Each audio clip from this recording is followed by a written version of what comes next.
Sweden reopens a 2010 rape case against Julian Assange this a month after he was removed from the Ecuadorian embassy in London.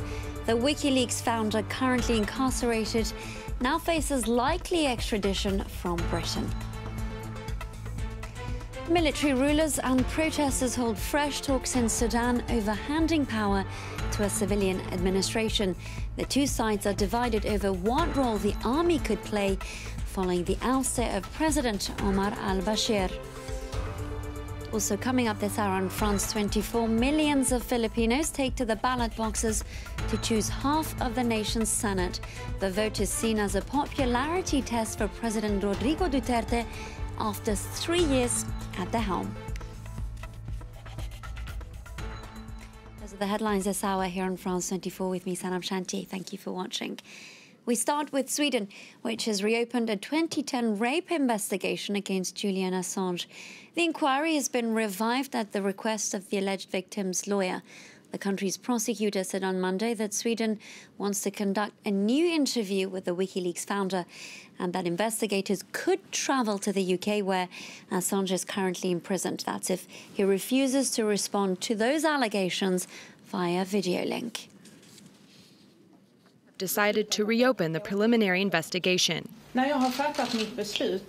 When making my decision, I had to take certain circumstances into account. One such circumstance is that the Swedish courts, on several occasions, have examined the detention issue and arrived at the conclusion that Mr. Assange was suspected of rape on the 17th of August on probable cause, which is the higher degree of suspicion. Here's an update from our London correspondent. I asked Benedict Pavio which extradition request will take precedence here, the Swedish one or the American? There's absolutely no clarity for the moment whether Julian Assange will be extradited to the United States or to Sweden. I mean, this is just a new stage in this protracted battle of Julian Assange from being extradited. Well, originally it was to Sweden, and we know how that ended. He went through the whole British legal process because although there is a European arrest warrant, an EAW, which is a fast-tracked system between the 28 European Union member states, if the person that is wanted for extradition fights against it, then it's a much more protracted process. And we saw that 18-month indeed covered for France 24, that whole protracted process. So we could go through that again. And as you say, which country will it be? Well, the decision will be made by the British government. The Home Secretary, I understand, it will be in fact, in that minister's hands to decide that. Of course, I'm sure it will be in consultation with the Prime Minister, Theresa May. But initially, it changes nothing for Julian Assange. He was, as you know, in breach of his bail conditions. So when he ceased getting political asylum from the Ecuadorians, since he had taken refuge for the last 7 years in their embassy in central London, it became possible, to take him before the courts for his breaching of those allegations. 52 weeks he was condemned to, and he'll be there for 6 months before he's eligible for parole. So we will see, because there is that US extradition warrant against him for unlawfully releasing highly classified military intelligence material of the United States. Also this Monday, the US Secretary of State is meeting with EU officials in Brussels. On the agenda, Iran. Amid rising tensions in the Persian Gulf, the meeting comes a week after Tehran threatened to suspend some of its commitments under the 2015 nuclear deal after Washington withdrew from the accord and reimposed sanctions against the country. This despite the Islamic Republic's full compliance. Now, Mike Pompeo will be meeting with the President Vladimir Putin on Tuesday in Russia, a country which was also party to that accord. According to the latest reports, Foreign Minister Sergei Lavrov said earlier this Monday that he plans to ask the US how it plans to get out of this crisis that it has single-handedly created. Next is Sudan. where the military and protesters are holding fresh talks. The negotiations come after several days of deadlock following 4 months of nationwide protests and the ousting of Omar al-Bashir. The country's opposition movement wants the army generals who deposed the former president to swiftly hand power over to civilians. Here's Nadia Massi reporting from the capital. I expect no breakthrough today. We know those talks resumed around midday this afternoon, but there was supposed to be a press conference last night, but negotiators cancelled it at the last minute, suggesting there is for the moment no breakthrough on those key issues, including how much Sharia law should be incorporated in the country's constitution in the future, how many civilians and how many members of the military should sit on the country's ruling body in the future, and crucially, when elections will be held. Now, the military is saying that it may call snap elections in 6 months' time. Now, in normal circumstances in countries around the world, snap elections is something that opposition parties normally relish, that an opportunity for them to seize power. But remember, the political context is quite unusual here in Sudan. For the past 30 years, political opposition has been really repressed by the regime of Omar al-Bashir. People have been imprisoned for criticising the former president.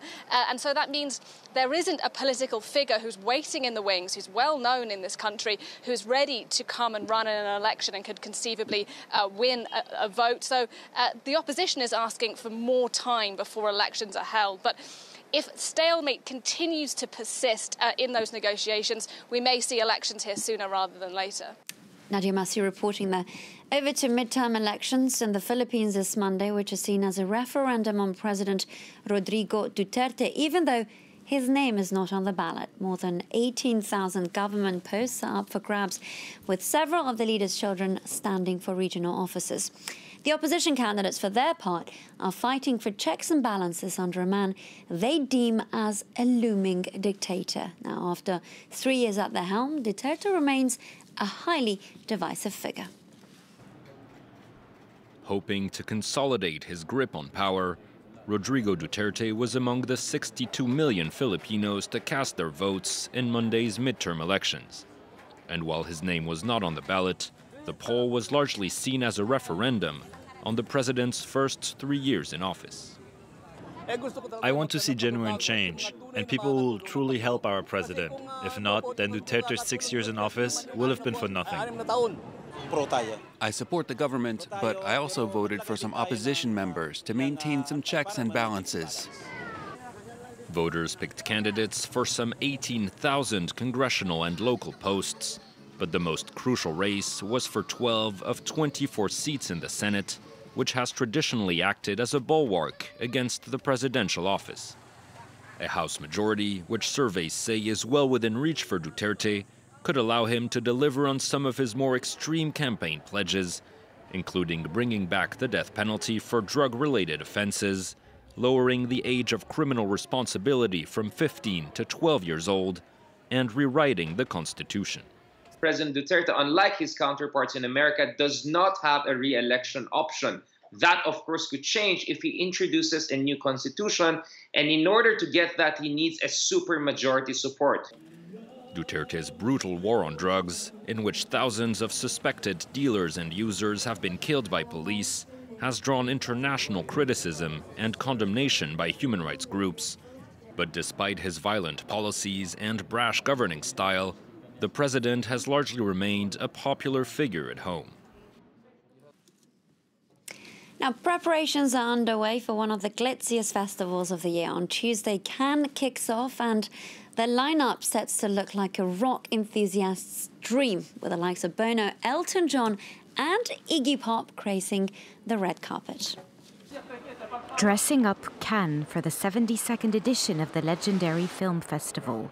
This year, the official poster honors late French director Agnès Varda, perched on the back of a technician on the set of her first film in 1955. For many, Varda symbolizes the kind of cinema that Cannes has always strived to showcase, what's known as auteur cinema, in which the director has the final cut. For me, it's important to see art house films where there aren't necessarily big stars. And so that means, for instance, going to the Quinzaine des réalisateurs to see smaller budget films. Cannes attracts film buffs as much as it does tourists who don't want to miss the party. This is probably bigger than the Oscars for us. It's, you know, traveling out here, seeing the festival, it's unique. Nothing beats the glamour of the Cannes Film Festival. More than 200,000 people are expected to fill the streets of the small southern city and flock to the Croisette, the famous seaside walk. For locals, the influx has both good and bad sides. I think the festival is great for the city. It generates a lot of money, but for the local residents, I think it's rather bothersome in terms of noise and traffic and quality of life during the 10 to 12 days of the celebrations. I like living in this atmosphere, an international gathering, beautiful women and men, a festive atmosphere. The screenings start on Tuesday. 21 films are in competition for the top prize, the Palme d'Or, and dozens more will be shown in the other selections. Well, that's it for us this hour. Thank you for watching France 24. Stay tuned. More news coming up very shortly.